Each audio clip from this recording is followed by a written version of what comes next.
ನಮಸ್ಕಾರ ಸ್ನೇಹಿತರೆ, welcome back to my channel. ನಾನು ಮಧುರ. ಈ ವಿಡಿಯೋದಲ್ಲಿ ಎಲ್ಲ ಸಮಯದಲ್ಲಿ ನಾವು ಅಲಸಂದೆಯನ್ನು ಮನೆಯಲ್ಲಿ ಹೇಗೆ ಬೆಳೆಸಬಹುದು ಅನ್ನೋದನ್ನು ಡಿಟೇಲ್ ಆಗಿ ನಿಮ್ಮ ಜೊತೆ ಹಂಚಿಕೊಳ್ತಾ ಇದ್ದೇನೆ. ಖಂಡಿತ ನಿಮಗೆ ಇಷ್ಟ ಆಗ್ತದೆ. ಇಲ್ಲಿ ನಾನು ಅಲಸಂದೆ ಬೀಜಗಳನ್ನು ಒಂದು ರಾತ್ರಿ ಪೂರ್ತಿಯಾಗಿ ನೀರಿನಲ್ಲಿ ನೆನೆಸಿಟ್ಟುಕೊಂಡಿದ್ದೇನೆ. ಹೀಗೆ ಮಾಡಿದರೆ ತುಂಬ ಬೇಗನೆ ಇದು ಮೊಳಕೆ ಬಂದು ಗಿಡವನ್ನು ಕೂಡ ಕೊಡ್ತದೆ. ಒಂದು ರಾತ್ರಿ ನೆನೆಸಿದರೆ ಸಾಕು. ಗಿಡ ಮೊಳಕೆ ಬರಿಸಿಕೊಳ್ಳೋದಕ್ಕೆ ನಾನಿಲ್ಲಿ ಕಾಗದದ ಗ್ಲಾಸ್ಗಳನ್ನು ತಗೊಂಡಿದ್ದೇನೆ. ನೀವು ಪ್ಲಾಸ್ಟಿಕ್ ಗ್ಲಾಸ್ ಕೂಡ ತಗೊಳ್ಬಹುದು, ಅಥವಾ ಸಣ್ಣ ಸಣ್ಣ ಯಾವುದೇ ರೀತಿಯ ಕಪ್ಗಳಿರಬಹುದು, ಪಾಟ್ಗಳನ್ನು ಕೂಡ ಡ್ರೈನೇಜ್ ಹೋಲ್ ಮಾಡಿ ನೀವು ತಗೊಳ್ಳಿ. ಇದರಲ್ಲಿ ನಾನು 75% ಮರಳು ಹಾಕಿದ್ದೇನೆ, 25% ಕೋಕೋಪೀಟ್ ಹಾಕಿದ್ದೇನೆ. ಇದು ತುಂಬ ಚೆನ್ನಾಗಿರ್ತದೆ, ಚೆನ್ನಾಗಿ ಮೊಳಕೆ ಕೂಡ ಬರ್ತದೆ. ಕೋಕೋಪೀಟ್ ಇಲ್ಲದೇ ಇದ್ದರೆ ಮಣ್ಣನ್ನೇ ತುಂಬಿಸ್ಕೊಳ್ಬಹುದು. ಈಗ ನೀರಿನಲ್ಲಿ ನೆನೆಸಿಟ್ಟುಕೊಂಡಂತಹ 1 ಅಥವಾ 2 ಬೀಜಗಳನ್ನು ಪ್ರತಿ ಗ್ಲಾಸ್ನಲ್ಲಿ ಇರುವಂತಹ ಮಣ್ಣಿನಲ್ಲಿ ಹಾಕ್ಕೊಳ್ತಾ ಇದ್ದೇನೆ. ಅಲಸಂದೆಯನ್ನು ಕಂಟೈನರ್ನಲ್ಲಿ ಬೆಳೆಯುವುದಿದ್ದರೆ ದೊಡ್ಡ ಪಾಟಿಗೆ ನೇರವಾಗಿ ಹಾಕ್ಕೊಳ್ಬಹುದು. ಆದರೆ ಇರುವೆಯ ಕಾಟ ಅಥವಾ ನೀರು ಹೆಚ್ಚಾಗುವಂಥದ್ದು, ಗಿಡ ಮಳೆಗೆ ಕೊಚ್ಚಿ ಹೋಗುವಂಥದ್ದು ಅಥವಾ ಬಿಸಿಲು ಹೆಚ್ಚಾಗುವಂಥದ್ದು, ಇದನ್ನೆಲ್ಲ ತಡೆಯುವುದಕ್ಕೆ ಬೇಕಾಗಿ ನಾನು ಈ ರೀತಿ ಕಪ್ಪಲ್ಲಿ ಗಿಡವನ್ನು ಮಾಡ್ಕೊಳ್ತಾ ಇದ್ದೇನೆ. ಇದಕ್ಕೆ ಸ್ವಲ್ಪ ನೀರು ಹಾಕಿದರೆ ಸಾಕು, ಹೆಚ್ಚಿಗೆ ನೀರು ಬೇಕಾಗೋದಿಲ್ಲ. ಸ್ವಲ್ಪ ಮಾಯಿಶ್ಚರ್ ಇದ್ದರೆ ಸಾಕು. ಬೀಜ ಯಾವುದೇ ಕಾರಣಕ್ಕೂ ಮಣ್ಣಿನಿಂದ ಮೇಲೆ ಬರಬಾರ್ದು ಅಷ್ಟೇ. ನೀರಿನಲ್ಲಿ ಮೊದಲೇ ನೆನೆಸಿರುವುದರಿಂದ ಒಂದೇ ದಿನದಲ್ಲಿ ಈ ರೀತಿಯಾಗಿ ಮೊಳಕೆ ಬರುವುದಕ್ಕೆ ಪ್ರಾರಂಭ ಆಗ್ತದೆ.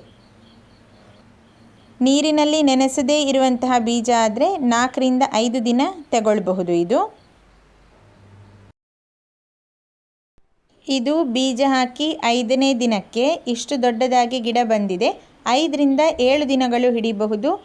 ಮಳೆಗಾಲ ಬೇಸಿಗೆಗಾಲದಲ್ಲಿ ಸ್ವಲ್ಪ ಬದಲಾವಣೆ ಇರಬಹುದು. ಹಾಗೆ ಹಾಕಿರುವಂತಹ ಬೀಜದ ಮೇಲೆ ಇದು ಅವಲಂಬಿತ ಆಗಿರಬಹುದು. ಕೆಲವು ಗಿಡ ನೀವಿಲ್ಲಿ ನೋಡ್ತಾ ಇದ್ದೀರಲ್ವ, ಇನ್ನೂ ಕೂಡ ಸಣ್ಣ ಸಣ್ಣದಿದೆ. ಇದನ್ನು ಸ್ವಲ್ಪ ದೊಡ್ಡದಾಗುವುದಕ್ಕೆ ಕಾಯಬಹುದು, ಅಥವಾ ಈಗಲೇ ನಾವು ದೊಡ್ಡ ಪಾಟ್ನಲ್ಲಿ ಅಥವಾ ಗ್ರೋ ಬ್ಯಾಗ್ನಲ್ಲಿ ಇದನ್ನು ನೆಡಬಹುದು. ಏನು ಕೂಡ ಸಮಸ್ಯೆ ಆಗೋದಿಲ್ಲ. ನಾನು ಸಣ್ಣ ಗಿಡವನ್ನು ಕೂಡ ಈಗಲೇ ನೆಟ್ಕೊಳ್ತಾ ಇದ್ದೇನೆ. ಒಂದೊಂದು ಗ್ಲಾಸ್ನಲ್ಲಿ ನಾನು 2 ಗಿಡ ಹಾಕ್ಕೊಳ್ಬಹುದು. ಇದರಲ್ಲಿ ಒಂದೇ ಗಿಡ ಇದೆ. ನೀವು ನೆಲದಲ್ಲಿ ಅಲಸಂದೆ ಮಾಡೋದಿದ್ದರೆ ನೇರವಾಗಿ ನೆಲದಲ್ಲಿಯೇ ಬೀಜವನ್ನು ಕೂಡ ಹಾಕಿ ಸ್ವಲ್ಪ ಮಣ್ಣನ್ನು ಮೇಲಿನಿಂದ ಮುಚ್ಚಿಕೊಳ್ಬಹುದು. ಈಗ ಇದನ್ನು ನಾನು ಗ್ರೋ ಬ್ಯಾಗ್ನಲ್ಲಿ ನೆಟ್ಟುಕೊಳ್ತಾ ಇದ್ದೇನೆ. ನೀವು ಪಾಟ್ನಲ್ಲೂ ಕೂಡ ಬೆಳೆಸಬಹುದು, ಆದರೆ ಗ್ರೋ ಬ್ಯಾಗ್ ಇದಕ್ಕೆ ಬೆಸ್ಟ್ ಅಂತ ನನ್ನ ಅಭಿಪ್ರಾಯ. ಆಲ್ರೆಡಿ ಇದಕ್ಕೆ ಮಣ್ಣು ನಾನು ತುಂಬಿಸ್ಕೊಂಡಿದ್ದೇನೆ. ನಾನು ಸುಡುಮಣ್ಣು ಉಪಯೋಗಿಸಿದ್ದೇನೆ. ಹಾಗೆ ಸ್ವಲ್ಪ ಕಾಂಪೋಸ್ಟ್ ಕೂಡ ಇದಕ್ಕೆ ಆಲ್ರೆಡಿ ಮಿಕ್ಸ್ ಮಾಡಿದ್ದೇನೆ. ನೀವು ಸಾಮಾನ್ಯವಾದ ಮಣ್ಣನ್ನು ಉಪಯೋಗಿಸುವುದಿದ್ದರೆ 30% ರಿಂದ 35% ಕಾಂಪೋಸ್ಟನ್ನು ಇದಕ್ಕೆ ಸೇರಿಸಿಕೊಳ್ಳಿ. ಆಗ ಮಣ್ಣು ಒಳ್ಳೆಯದಿರ್ತದೆ. ಈಗ 2 ಗಿಡವನ್ನು ಕೂಡ ನಾನು ಒಟ್ಟಿಗೆ ಈ ಗ್ರೋ ಬ್ಯಾಗ್ನಲ್ಲಿ ನೆಟ್ಟುಕೊಳ್ತಾ ಇದ್ದೇನೆ. ಸ್ವಲ್ಪ ಮೇಲಿನಿಂದ ಮಣ್ಣನ್ನು ಮುಚ್ಚಿಕೊಂಡ್ರೆ ಸಾಕು. ಗಿಡ ಸ್ವಲ್ಪ ದೊಡ್ಡದಾದ ನಂತರ ಗಿಡ ಬಿದ್ದು ಹೋಗ್ತದೆ ಅಂತ ಅನಿಸಿದರೆ ನೀವು ಇನ್ನೂ ಕೂಡ ಇದಕ್ಕೆ ಮಣ್ಣನ್ನು ಹಾಕ್ಕೊಳ್ಬಹುದು ಮೇಲಿಂದ. ಆದರೆ ಈಗ ಇಷ್ಟು ಮಣ್ಣು ಸಾಕು. ಗ್ರೋ ಬ್ಯಾಗ್ನ 3/4 ಭಾಗದಷ್ಟು ಈಗ ಇದರಲ್ಲಿ ಮಣ್ಣಿದೆ. ಎಲ್ಲ ಗಿಡವನ್ನು ಕೂಡ ಇದೇ ರೀತಿ ನೆಟ್ಕೊಳ್ಬೇಕು. ಹಾಗೆ ಗಿಡ ನೆಟ್ಟ ನಂತರ ನಾನಿಲ್ಲಿ ಸ್ವಲ್ಪ ತರಗೆಲೆಯನ್ನು ಅಥವಾ ಹಸಿರು ಎಲೆಯನ್ನು ಇಟ್ಕೊಳ್ತಾ ಇದ್ದೇನೆ. ಯಾಕಂದರೆ ಈ ರೀತಿ ಸೊಪ್ಪು ಇಡುವುದರಿಂದ ಮಳೆಗಾಲದಲ್ಲಿ ಕೂಡ ಗಿಡ ಚೆನ್ನಾಗಿ ಬೆಳೆಯುವುದಕ್ಕೆ ಸಹಾಯ ಮಾಡ್ತದೆ. ಬೇಸಿಗೆಗಾಲದಲ್ಲಾದರೆ ಗಿಡದ ಬುಡ ಸ್ವಲ್ಪ ತಂಪಾಗಿರುವುದಕ್ಕೆ ಕೂಡ ಇದು ಹೆಲ್ಪ್ ಮಾಡ್ತದೆ. ಹಾಗೆ ಇದು ಗೊಬ್ಬರ ಕೂಡ ಆಗ್ತದೆ. ಆದ್ದರಿಂದ ಮತ್ತು ಇನ್ನೊಂದು ಅಂತ ಹೇಳಿದರೆ, ನೀರು ಬಿದ್ದಾಗ ಗಿಡಗಳ ಮೇಲೆ ಮಣ್ಣು ಆಗುವುದನ್ನು ಕೂಡ ಇದು ತಪ್ಪಿಸುವುದಕ್ಕೆ ಹೆಲ್ಪ್ ಮಾಡ್ತದೆ. ಈಗ ಎಲ್ಲ ಗಿಡಗಳನ್ನು ನಾನು ನೆಡ್ತಾ ಇದ್ದೇನೆ. ಪ್ರತಿ ಬ್ಯಾಗ್ನಲ್ಲಿ 2 ಗಿಡಗಳನ್ನು ನಾನಿಲ್ಲಿ ನೆಟ್ಕೊಂಡು ಎಲೆಯಿಂದ ಈ ರೀತಿಯಾಗಿ ಅದಕ್ಕೆ ಮುಚ್ಚಿಕೊಳ್ತಾ ಇದ್ದೇನೆ.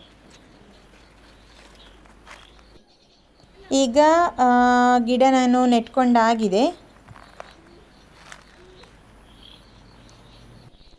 ನಂತರ ಇದಕ್ಕೆ ನಾವು ದಿನನಿತ್ಯ ನೀರನ್ನು ಹಾಕ್ಕೊಳ್ಬೇಕು. ತುಂಬ ಫೋರ್ಸ್ನಲ್ಲಿ ನೀರನ್ನು ಬಿಟ್ಟರೆ ಗಿಡ ಹಾಳಾಗಬಹುದು. ಆದರೆ ಸಪೂರವಾದಂತಹ ಪೈಪ್ನಲ್ಲಿ ನಾನು ನೇರವಾಗಿ ನೀರನ್ನು ಬಿಡ್ತೇನೆ. ಇಲ್ಲದೇ ಇದ್ದರೆ ಮಗ್ನಲ್ಲಿ ಕೂಡ ನೀರು ಹಾಕ್ಕೊಳ್ಬಹುದು, ನಿಮ್ಮ ಅನುಕೂಲಕ್ಕೆ ತಕ್ಕ ಹಾಗೆ. ಹಾಗೆ ಇನ್ನೊಂದರಲ್ಲಿ ನಾನು ಅಡಿಕೆ ಮರದ ಎಲೆಗಳು ಅಥವಾ ಸೋಗೆ ಅಂತ ಏನು ಹೇಳ್ತೇವಲ್ವ, ಅದನ್ನು ಕೂಡ ಹಾಕ್ಕೊಂಡಿದ್ದೇನೆ.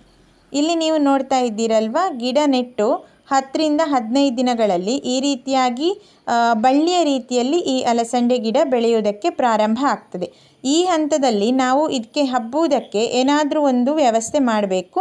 ಇಲ್ಲಿ ನೀವು ನೋಡ್ತಾ ಇದ್ದೀರಲ್ವ, 2 ಅಡಿಕೆ ಮರದ ಸಲಿಕೆಯನ್ನು ನೆಟ್ಟುಕೊಂಡು ಅದಕ್ಕೆ ಅಡ್ಡಡ್ಡವಾಗಿ ಸಲಿಕೆ ಕೊಟ್ಟು ಮತ್ತೆ ಒಂದು 2 ರೆಂಬೆಯನ್ನು ಹಾಗೆ ಇಟ್ಟುಬಿಟ್ಟಿದ್ದೇವಷ್ಟೇ. ಇದಕ್ಕೆ ಹಬ್ಬಿಕೊಂಡು ಇದು ಬೆಳೆದು ಬಿಡ್ತದೆ. ಆದ್ದರಿಂದ ಹೆಚ್ಚಿಗೆ ಏನು ಚಪ್ಪರ ಎಲ್ಲ ಹಾಕುವ ಅಗತ್ಯ ಇಲ್ಲ. ಈ ರೀತಿಯಾಗಿ ಹಬ್ಬುವುದಕ್ಕೆ ಅಲಸಂಡೆಯನ್ನು ಬಿಟ್ಟರೆ ಸಾಕು. ನಾವಿದಕ್ಕೆ ಕೋಲು ಕುತ್ತಿಕೊಂಡ್ರೆ ಸಾಕು, ಧಾರಾಳವಾಗಿ ಅಲಸಂಡೆ ಹಬ್ಬಿ ಬೆಳೀತದೆ. ಮಳೆಗಾಲದಲ್ಲೂ ಹೀಗೆ ಬೆಳೆಸಬಹುದು, ಬೇಸಿಗೆಗಾಲದಲ್ಲೂ ಈ ಅಲಸಂಡೆಯನ್ನು ನಾವು ಇದೇ ರೀತಿಯಾಗಿ ಬೆಳೆಸಿಕೊಳ್ಳಬಹುದು. ಯಾವುದೇ ವ್ಯತ್ಯಾಸ ಇಲ್ಲ. ಕೋಲು ಕುತ್ತಿದ ನಂತರ ಈ ರೀತಿಯಾಗಿ ಬಳ್ಳಿಯು ಇದಕ್ಕೆ ಹಬ್ಬಿಕೊಂಡು ಬೆಳೀತದೆ. ಗಿಡ ನೆಟ್ಟು ಸುಮಾರು 2 ತಿಂಗಳು ಆಗುವಾಗಲೇ ನಮಗೆ ಇದರಲ್ಲಿ ಹೂ ಬಿಡುವುದನ್ನು ಕೂಡ ನಾವು ನೋಡಬಹುದು. 1.5 ತಿಂಗಳಿನಿಂದ 2 ತಿಂಗಳ ಒಳಗೆ ನಮಗೆ ಹೂ ಬಿಟ್ಟು ಈ ರೀತಿಯಾಗಿ ಅಲಸಂಡೆ ಕೂಡ ಆಗ್ತದೆ. ಮನೆಗೆ ಬೇಕಾದಷ್ಟು ಅಲಸಂಡೆಯನ್ನು ನಾವು ಈಗಲೇ ಬೆಳೆಸ್ಕೊಳ್ಬಹುದು. ಹೂ ಬಿಡುವುದಕ್ಕೆ ಪ್ರಾರಂಭ ಮಾಡಿದ ನಂತರ ಪ್ರತಿ ತಿಂಗಳಿಗೊಮ್ಮೆ ಹಸುವಿನ ಗೊಬ್ಬರ ಇರಬಹುದು ಅಥವಾ ಹಸುವಿನ ಸಗಣಿಯನ್ನು ತೆಳುವಾಗಿ ಮಾಡಿ ಗಿಡಕ್ಕೆ ಹಾಕ್ಕೊಂಡ್ರೆ ಸಾಕು. ಈ ವಿಡಿಯೋ ನಿಮಗೆ ಇಷ್ಟ ಆಯಿತು ಅಂತ ಅಂದ್ಕೊಳ್ತೇನೆ. ನೆಕ್ಸ್ಟ್ ವಿಡಿಯೋದಲ್ಲಿ ನಿಮ್ಮನ್ನು ಭೇಟಿ ಆಗ್ತೇನೆ. Thank you.